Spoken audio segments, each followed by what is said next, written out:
Exam എഴുതുമ്പോൾ time തികയുന്നില്ല, പ്രോപ്പറായിട്ട് time manage ചെയ്യാൻ പറ്റുന്നില്ല എന്നുള്ള പ്രശ്നം പല കുട്ടികളും പറയുന്നത്. ഇതെങ്ങനെ സോൾവ് ചെയ്യാൻ നമുക്ക് നോക്കാം. പ്രോപ്പറായിട്ട് എങ്ങനെയാണ് ടൈം മാനേജ് ചെയ്തുകൊണ്ട് എക്സാം ചെയ്ത് നമുക്ക് നോക്കാം. ഇത്ര അപ്ഡേറ്റ്സ് നമ്മുടെ പേജ് ഒന്ന് ഫോളോ ചെയ്ത് വെച്ചോ. ആദ്യം നിങ്ങൾ ശ്രദ്ധിക്കുന്ന കാര്യം 15 മിനിറ്റ് കൂൾ ഓഫ് ടൈം ഉണ്ട്. ആ കൂൾ ഓഫ് ടൈം സമയത്ത് നിങ്ങൾ കറക്റ്റായിട്ട് പ്ലാൻ ചെയ്യുക. ഒന്നാമത്തെ ചോദ്യം മുതൽ അവസാനത്തെ ചോദ്യം വരെയുള്ള ചോദ്യത്തിൻ്റെ ആൻസർ എന്താണെന്നുള്ളത് കറക്റ്റ് നോക്കി വെക്കുക. എന്നിട്ട് ഓരോന്നിൻ്റെയും ആൻസർ എന്തൊക്കെയെന്നുള്ള കാര്യം കറക്റ്റായിട്ട് പ്ലാൻ ചെയ്യുക. ആ കൂൾ ഓഫ് ടൈമിൽ നിങ്ങൾ വേറെ ഒരു പരിപാടിക്ക് നിൽക്കരുത്. നിങ്ങളുടെ ക്വസ്റ്റ്യൻ പേപ്പർ നന്നായിട്ട് വായിച്ചിട്ട് പ്രോപ്പറായിട്ട് പ്ലാൻ ചെയ്യുക. രണ്ടാമതായിട്ട് ചെയ്യേണ്ട കാര്യം, അറിയുന്ന ചോദ്യങ്ങൾ നിങ്ങൾ ആദ്യം ഇടുക. നിങ്ങൾക്ക് ആദ്യം 15ാമത്തെ ചോദ്യമാണ് അറിയുന്നതെങ്കിൽ അത് ഇരിക്കോ, 20ാമത്തെ ചോദ്യമാണ് അറിയുന്നതെങ്കിൽ അത് ഇരിക്കോ.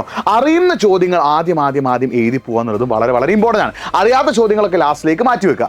1, 2, 3, 4 എന്നുള്ള ഓർഡർ അനുസരിച്ച് ഒരു നിർബന്ധമില്ല. അറിയുന്ന ചോദ്യങ്ങൾ ആദ്യം എഴുതിക്കുക. അത് വളരെ ഇമ്പോർട്ടൻ്റ് ആയിട്ടുള്ള കാര്യമാണ്. അടുത്തതായി നിങ്ങൾ ശ്രദ്ധിക്കേണ്ടത് മാർക്കിനനുസരിച്ച് ഉത്തരം എഴുതാനുള്ള 2 മാർക്കിന് 2 പോയിന്റ്, 3 മാർക്കിന് 3, 4 പോയിന്റ്, 4 മാർക്ക് 4, 5, 6 പോയിന്റ്. അങ്ങനെ മാർക്കിനനുസരിച്ച് വേണം നിങ്ങൾ എന്ത് ചെയ്യാൻ, ആൻസർ ചെയ്താൽ. അനാവശ്യമായിട്ട് നിങ്ങൾ വാരി വലിച്ച് ചെയ്തേണ്ട ആവശ്യമില്ല. മാർക്കിനനുസരിച്ച് നിങ്ങൾ എന്ത് ചെയ്യുക, ആൻസർ ചെയ്യുക. 5 മാർക്കിനോ 6 മാർക്കിനോ 8 മാർക്കിനോ വലിയ മാർക്കിന് ചോദ്യങ്ങളുണ്ടാവും. ആ ചോദ്യങ്ങളാണ് നിങ്ങൾക്ക് ആദ്യം അറിയുന്നതെങ്കിൽ അത് ആദ്യം തന്നെ എഴുതിക്കോ. കാരണം അത്തരം ചോദ്യങ്ങൾ എഴുതാനാണ് കുട്ടികൾ കൂടുതൽ സമയം വേണ്ടി വരിക. അപ്പോൾ വലിയ മാർക്കുള്ള ചോദ്യങ്ങൾ ഉത്തരം നിങ്ങൾ വൃത്തിയായിട്ട് അറിയാമെങ്കിൽ അത് നിങ്ങൾ ആദ്യം എഴുതാം. അപ്പോൾ ഈ ഒരു കാര്യങ്ങളൊക്കെ ശ്രദ്ധിച്ച് പ്രോപ്പറായിട്ട് എന്ത് ചെയ്യുക, ടൈം മാനേജ് ചെയ്യാൻ ശ്രമിക്കുക. പിന്നെ ഏറ്റവും പ്രധാനപ്പെട്ട കാര്യം, എക്സാം ഹാളിൽ അറിയുന്ന ചോദ്യങ്ങളുടെ ഉത്തരം എഴുതിയതിനു ശേഷം മാത്രം നിങ്ങൾ അങ്ങോട്ടും ഇങ്ങോട്ടും തിരിഞ്ഞ് കളിക്കുക. പല കുട്ടികളും തുറക്കുന്നത് തന്നെ അങ്ങോട്ടും ഇങ്ങോട്ടും തിരിഞ്ഞ് കളിച്ച് ഒന്നിനും സമയം കിട്ടാത്തൊരവസ്ഥ വരും. സോ നിങ്ങൾക്ക് അറിയുന്ന ചോദ്യങ്ങളുടെ ആൻസർ മൊത്തം എഴുതിയതിനു ശേഷം മാത്രം നിങ്ങൾ അപ്പുറത്തേക്കും തിരിഞ്ഞ് നോക്കേണ്ട ആവശ്യമുള്ളൂ. അപ്പോൾ ഈ രീതിയിൽ നന്നായിട്ട് അറിയുന്ന ചോദ്യങ്ങൾ ആദ്യം എഴുതി മാർക്കിനനുസരിച്ച് ഇത് സെറ്റാക്കിയാൽ പ്രോപ്പറായിട്ട് ടൈം മാനേജ് ചെയ്യാൻ പറ്റും. അതിനാദ്യം നിങ്ങൾ ചെയ്യേണ്ടത് കൂൾ ഓഫ് ടൈമിൽ പ്രോപ്പറായിട്ട് പ്ലാൻ ചെയ്യാന്നുള്ളതാണ്. അപ്പോൾ ഇത്ര അപ്ഡേറ്റ്സ് നമ്മുടെ പേജ് ഫോളോ ചെയ്തോ.